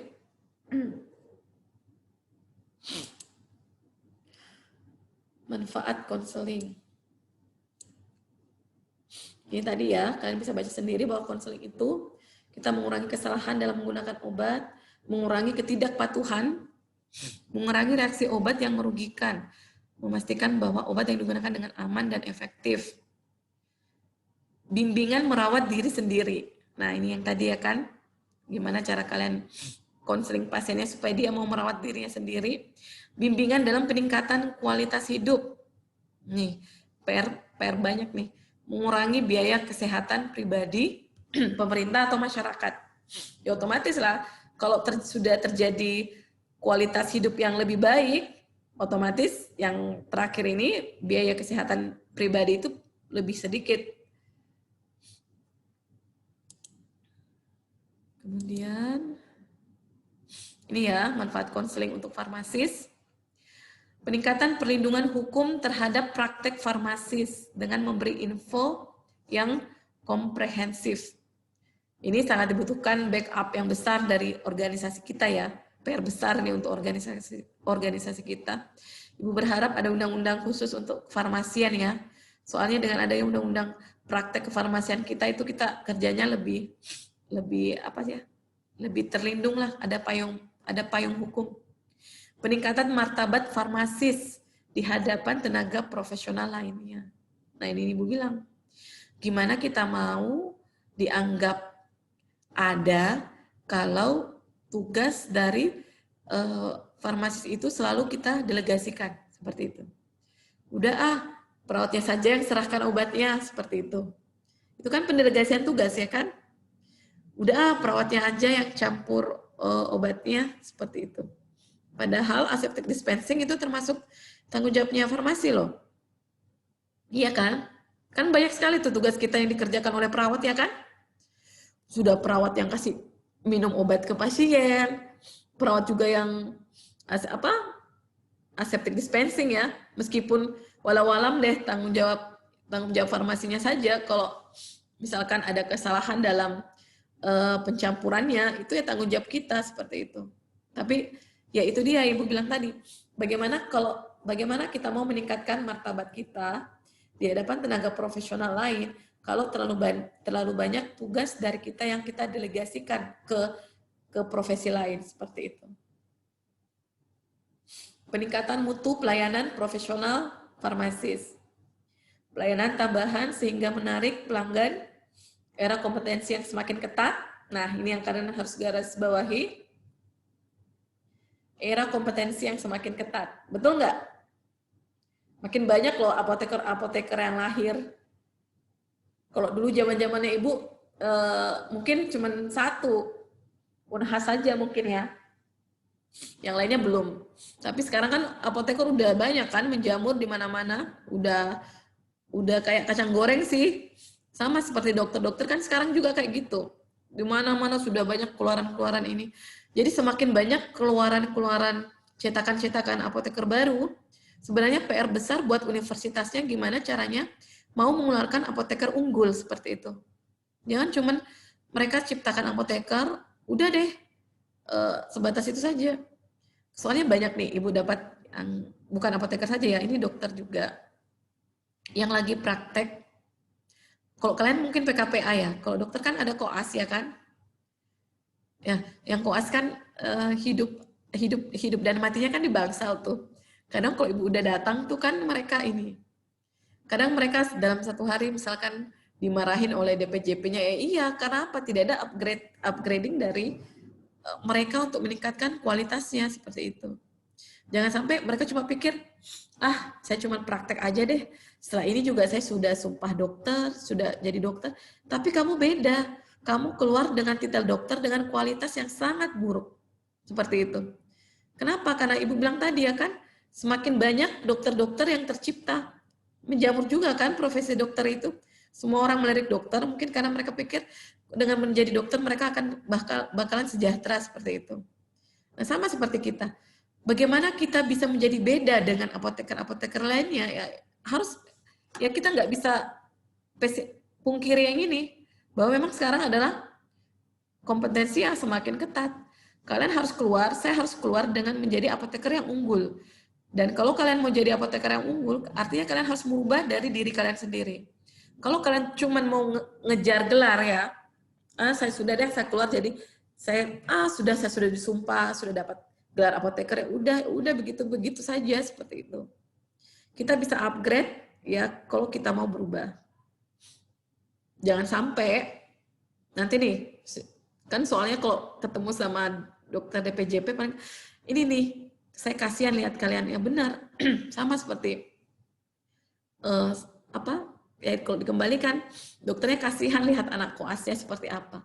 Karena mereka keluar kadang anak koasnya nggak tahu cara tensi pasien, tidak tahu cara pakai EKG, itu kan kasihan banget tuh. Kalau dokter udah nggak tahu yang dasar-dasar seperti itu. Apalagi kalau udah ketemu perawat yang cuek ya, yang nggak mau berbagi ilmu gimana ini, sudah. Kamu keluar ya sudah, kamu disumpah dokter sudah. Kamu keluar jadi dokter, tapi dokter apa dulu, seperti itu. Jadi kualitas kalian itu ya kalian sendiri yang tentukan. Kalau kalian nggak mau tentukan saya mau jadi apoteker seperti ini, ya udah. Jadi apoteker yang disumpah, udah seperti itu. Nah ini tadi yang Ibu maksud, konseling, biaya konseling. Yang namanya manusia ya, biasanya kan pengennya kita bekerja itu ada penghargaan. Tapi kalau saya nggak usah muluk-muluk dulu sih. Syukur-syukur kalau kita udah punya undang-undang yang betul-betul khusus untuk kefarmasian. Kalau kita udah punya undang-undang yang khusus untuk kefarmasian, saya yakin kalau tarif atau apa kan kayak sama dokter kan, tarif 1 kali konsul berapa, itu dibayar berapa, itu akan otomatis ada. Jadi kita nggak usah muluk-muluk dulu tentang kita mau dibayar ketika kita konseling ya. Kita ikhlas dulu lah. Yang kita lakukan sekarang ini adalah mengubah image apoteker itu seperti apa. Kita rubah dari zona nyaman dulu lah. Kalau masalah nanti akan dibayar setiap kali kita melakukan konseling, kalau saya rasa itu masih PR besar buat organisasi kita ya. Karena itulah memang betul-betul dibutuhkan undang-undang kefarmasian di sini. Tapi untuk sekarang kalian, yang Ibu tekankan, ubahlah mindset kalian. Ubahlah cara pola pikir kalian, gimana kalian mau ke depannya itu ya kalian sendiri yang tentukan.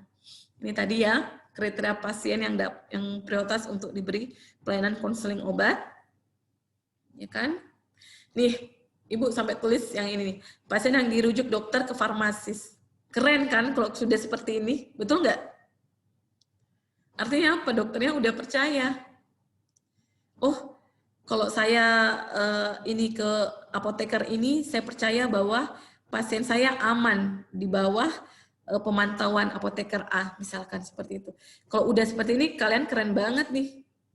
Artinya apa? Jarang-jarang dokter yang mau ini ke farmasi, seperti itu. Nah, ini ada tekniknya ya, nanti ada sesi yang berikutnya. Ini yang Ibu bilang,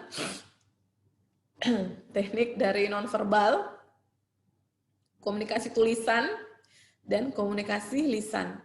Jadi cara kita untuk berkomunikasi itu banyak sekali ke pasien. Ini dia ya, komunikasi lisan yang efektif seperti apa. Kalian bisa baca sendiri. Nah ini yang Ibu maksud menjelaskan secara singkat, tidak bertele-tele dengan bahasa sederhana. Ini dia. Ini yang kalian menggaris bawahi. Hilangkan barier komunikasi, jaga jarak, posisi sama. Yang Ibu bilang kemarin, anggap pasien itu keluarga kamu, letakkan masalah pasien itu di kamu, seperti itu. Libatkan keluarga bila memungkinkan. Gunakan variasi metode konseling.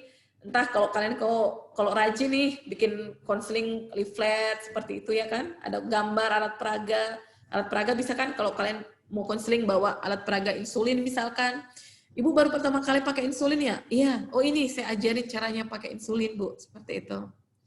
Selalu lakukan umpan balik untuk mengetahui pasien paham dengan informasi yang disampaikan atau belum. Jangan sampai pasien pulang, kalian nggak adakan umpan balik. Nih pasien udah mengerti nggak apa yang saya sampaikan, seperti itu. Yang terakhir, penting nggak nih? Penting, follow up, penting. Kenapa? Karena yang seperti Ibu bilang, kita ngoceh A, B, C, D, E, F, G, belum tentu pasien pulang, pasien akan mengerti apa yang kita sampaikan. Jadi kalian perlu follow up. Entah melalui telepon, kan sekarang ada home care ya, farmasi home care. Kalian bisa follow up nih pasien, Bu, udah benar nggak cara minum obatnya? Pantau seperti itu. Dia, bagaimana? Nih, bekal yang kalian butuhkan, anatomi fisiologi ya, pengobatan non farmakologi dan modifikasi gaya hidup ini. Ya, ini kalian upgrade diri kalian lah. Bagaimana prakteknya? Nah, nanti ada mungkin sesi di mana kalian, Ibu pengen tahu nih, kalian secara lisan praktekin gimana cara konseling. Nantilah ya. Pedoman dialog konseling. Ini ada nih. Kita menciptakan dulu ruang konseling yang lebih privasi. Kenapa lebih privasi? Ya, karena kadang ada yang sesuatu yang tidak boleh didengarkan oleh orang lain. Kayak Ibu sebutkan misalkan pasien HIV. Kemudian si pasien ini nggak mau suami atau istrinya tahu kalau dia kena HIV/AIDS. Itu kalau cara kalian konselingnya gimana tuh? Ada yang tahu? Apakah kita konseling pasien ini di depan istrinya seperti itu? Ini yang enggak. Kenapa? Karena memang itu adalah pasien ya. Kita nggak boleh misalkan kalau misalkan si bapak ini terinfeksi HIV, kemudian kita mau konseling dan si bapak ini minta penyakitnya dirahasiakan dulu dari istri dan keluarganya. Itu adalah kita wajib melindungi pada saat konseling, keluarga nggak boleh tahu penyakit si bapak ini apa, seperti itu. Jadi pada saat konseling mungkin kita bisa jelaskan obatnya, kita nggak bilang, Bu, Pak ini obat HIV harus diminum, jangan seperti itu. Jadi kita perhalus, mungkin kita bisa bilang, Pak minum obat antivirusnya di depan istrinya ya, di depan istrinya, karena si bapak ini nggak mau kan, nggak mau ditahu kalau penyakitnya ada. Pak, minum obat antivirusnya ini per 24 jam, misalkan seperti itu. Jadi, kalau untuk tipe-tipe pasien yang seperti ini memang kita butuh ruang ya, kita harus ciptakan ruang yang lebih privasi. Pertama, agar pasien lebih enak ngomongnya ke kita. Kemudian memang ada privasi khusus dari pasien yang hanya kita dan pasien yang tahu. Dan itu wajib kita lindungi. Nggak boleh kita upload, kita sebarkan ke keluarganya, termasuk ke keluarganya ya, seperti itu. Diskusi pembuka, nah ini penting. Kalian perkenalkan diri dulu. Nanti ini siapa, ini kok ada tiba-tiba orang datang, ngoceh obat ini. Kalian lupa perkenalkan diri. Kalian lupa mau terangkan tujuan dari konseling apa. Ini yang kemarin Bu bilang, kita ajukan 3 pertanyaan dasar. Kenapa? Kalau dokter udah terangkan ya, kita sisa umpan balik lagi. Oh, dokter sudah terangkan ya, Pak. Oh, silahkan dijelaskan ulang. Misalkan seperti itu. Jadi, kita nggak wasting time lagi, waktu yang berlebih untuk satu pasien kita bisa cut seperti itu. Mengakhiri diskusi dengan seperti ini. Show and tell ya. Pasien memperagakan kembali. Kalau misalkan pasien menggunakan obat dengan cara khusus, Coba dong Pak, bisa dipraktekin lagi nggak cara pakai obatnya seperti apa sebelum pasien pulang? Oh ya, pasien udah mengerti boleh. Seperti itu. Jadi Ibu sarankan setiap kali kalian mau kalian konseling itu harus ada tools awal. Ini ya langkah-langkah konseling pasien yang kalian pilih. Ada rawat jalan, rawat inap. Ini ya, follow up ya. Jangan lupa follow up pasien. Karena itu wajib, jangan sampai kita sudah ngoceh tapi dilupa sama ini. Nah ini dia tadi fenomena gunung es. Bagaimana cara PR besar buat kalian kalau sudah komunikasi ke pasien, kalian bisa pecahkan fenomena gunung es itu. Ini ya.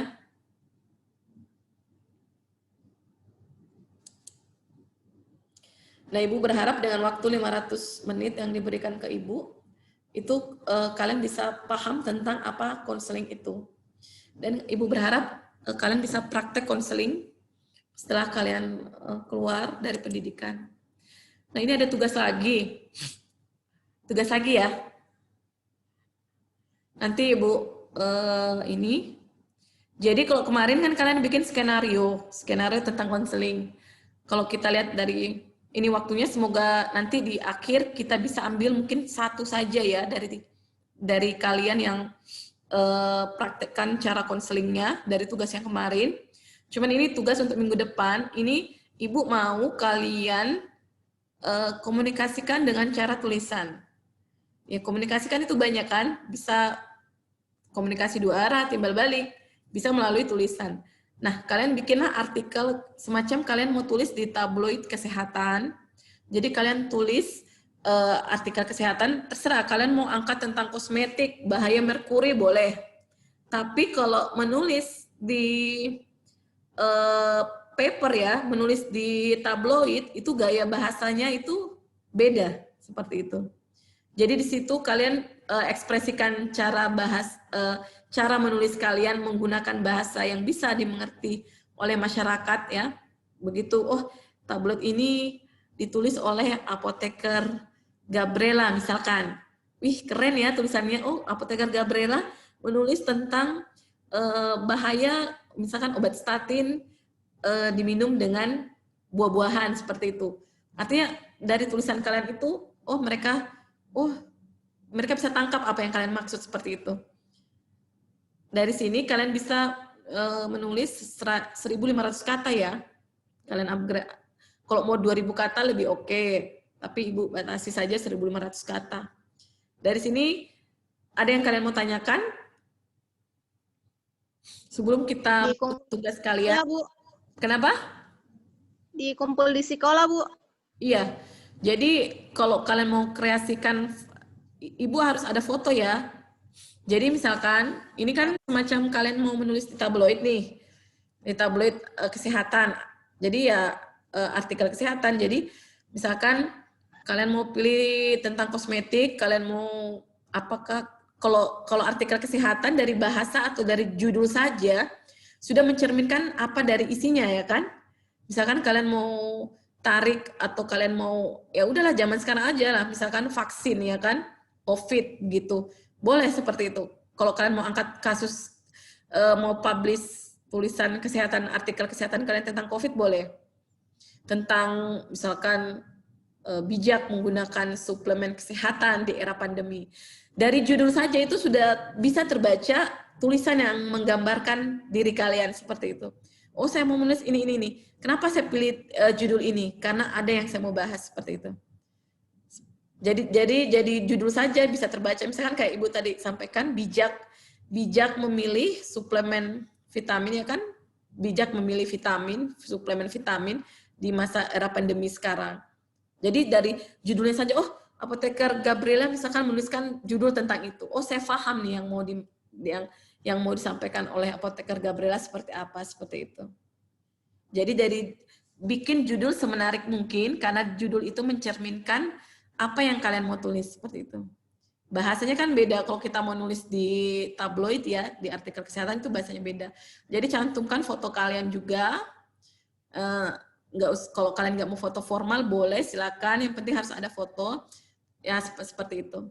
Ada yang kalian mau tanyakan dari sini sebelum kita ke tugas? Karena waktunya mungkin sisa 10 menitan untuk tugas kalian. Ada yang mau ditanyakan?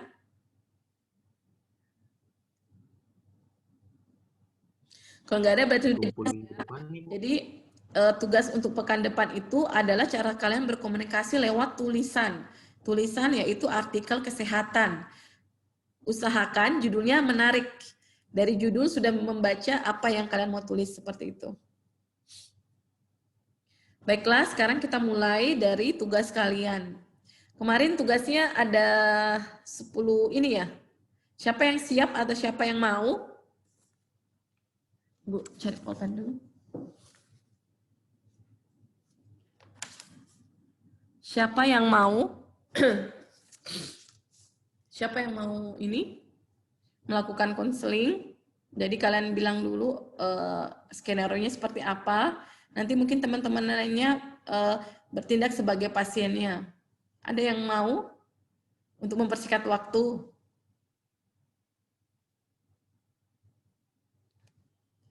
Dibanding Ibu tunjuk, mungkin ada yang bersedia?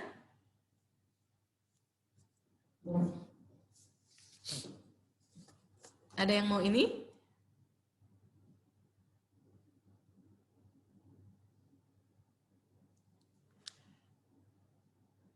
Atau Ibu tunjuk ya? Siapa nih yang 105? 105 Dian Linta. Siapa itu?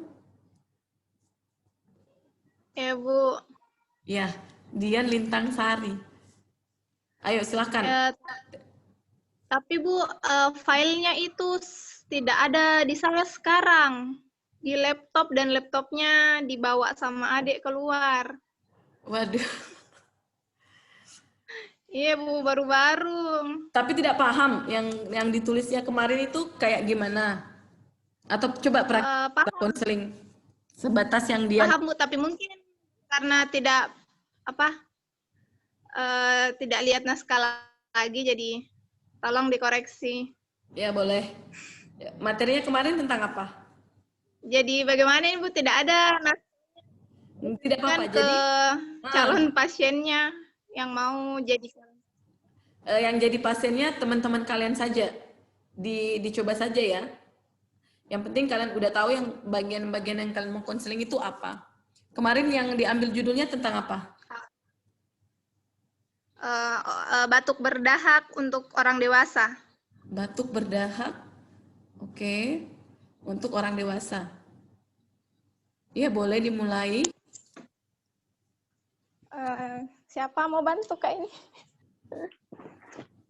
Yang lain ya, yang lain bisa bantu. Nanti bisa dikembangkan. Saya. Silakan dicoba dulu, dicoba. Ya, tunggu sebentar Bu.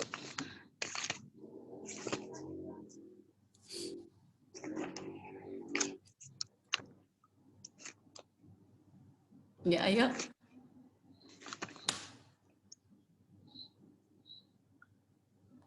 Siapa tadi saya? Kenapa? Saya Kak. Iya, silahkan. Siapa? Jadi? Siapa ini? Namanya? Rede Kak. Oh iya.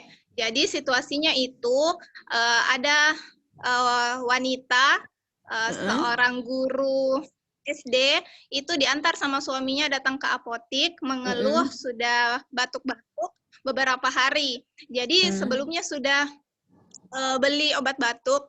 Ini sebenarnya ada di naskahnya Bu, di apa yang disampaikan pasien karena yang mau bantu ini belum baca, jadi saya harus jelaskan. Yang belikan obatnya itu suaminya karena dia cuma telepon saja, kalau saya batuk belikan obat batuk, begitu saja. Nah, jadi setelah diminum beberapa hari tidak sembuh.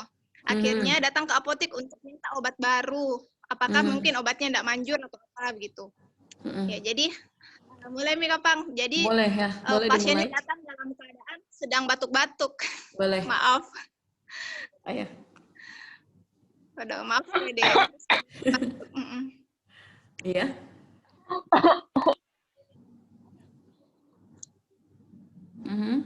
Ibu.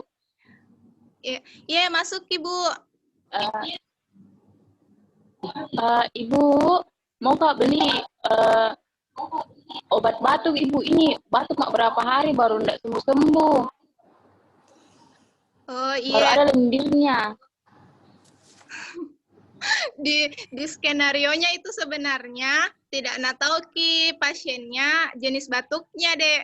Jadi kayak dia nggak tahu kalau ternyata beda jenis beda obat-obatnya untuk berdahak sama yang sama yang tidak berdahak. Atau di upgrade saja, misalkan tidak sampaikan.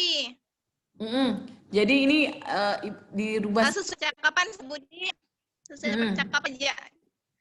Sesuaikan Boleh saja tidak sesuai skenario. disampaikan. Ini kan kita sudah tahu kalau yang di ini adalah batuk berdahak. Jadi mungkin Frederica mungkin bisa tanya apa, mungkin ini di luar dari skenario. Coba dimulai dulu gaya komunikasi kalian seperti apa kalau saat konseling. Ayo silahkan. Ya. Lanjut, Bu. Ya. Ya. Berapa hari Maki batuk-batuk, Kak? Saya sudah hampir 4 hari ini dengan hari ini, Bu. Batuk-batuk. Pernah minum obat batuk? Iya, pernah Ibu. Ada itu hari. Ada saya suruh beli. Baru ada obat batuk pernah belikan Kak, tapi saya lupa nih juga apa obatnya. Putus, Keng. Oke. Ada bawa obat Kak? Langsungnya ada. Tidak ada Ibu. Tidak ada? Tidak saya bawa obatnya, baru lupa nih juga.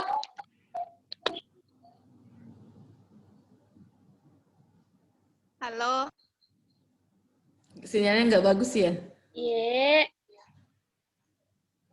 Nggak bagus ya ringannya kayaknya kan, nggak kedengaran, Ki, putus-putus.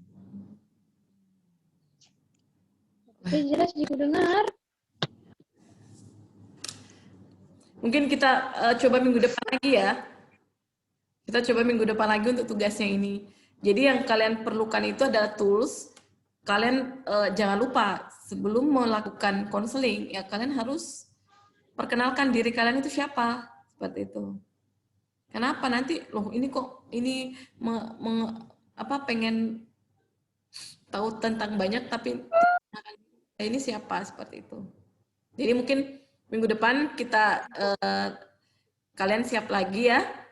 Jadi minggu depan itu kita rubah saja, misalkan saya sebutkan Frederica, terus nanti Frederica dapat tema apa, supaya kalau nggak sesuai dengan skenario nggak apa-apa, tapi nanti teman-teman yang lain bisa jadi pasiennya, artinya bisa mengembang luas, misalkan kok tentang demam, teman-teman yang lain nanti sebagai pasiennya, yang penting intinya tentang demam, seperti itu. Nanti ada balik seperti apa, dibanding kalau kita mau sesuai skenario nanti lebih ini kan, lebih sekarang kan nggak bisa tetap langsung seperti itu. Jadi disiapkan saja minggu depan. Nanti kita bisa ambil beberapa tema ya, 2 mungkin atau 2 lah maksimal, seperti itu.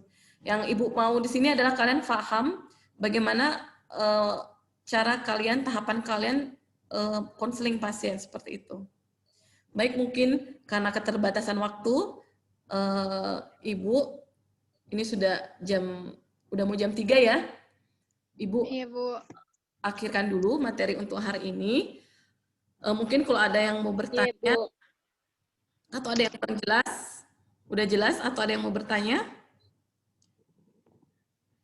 mungkin kita bisa keep. Tidak, Bu. Oh ya, baiklah. Kita bisa keep untuk minggu depan ya. Ibu. Lebih dan kurangnya, Ibu minta maaf. Kita insya Allah bisa bertemu pekan depan. Dan Ibu berharap pandemi ini segera berlalu. Ya, sekian dari Ibu. Terima kasih. Assalamualaikum warahmatullahi wabarakatuh. Waalaikumsalam warahmatullahi wabarakatuh. Terima kasih banyak Ibu. Terima kasih, Bu. Ya, terima kasih, Bu.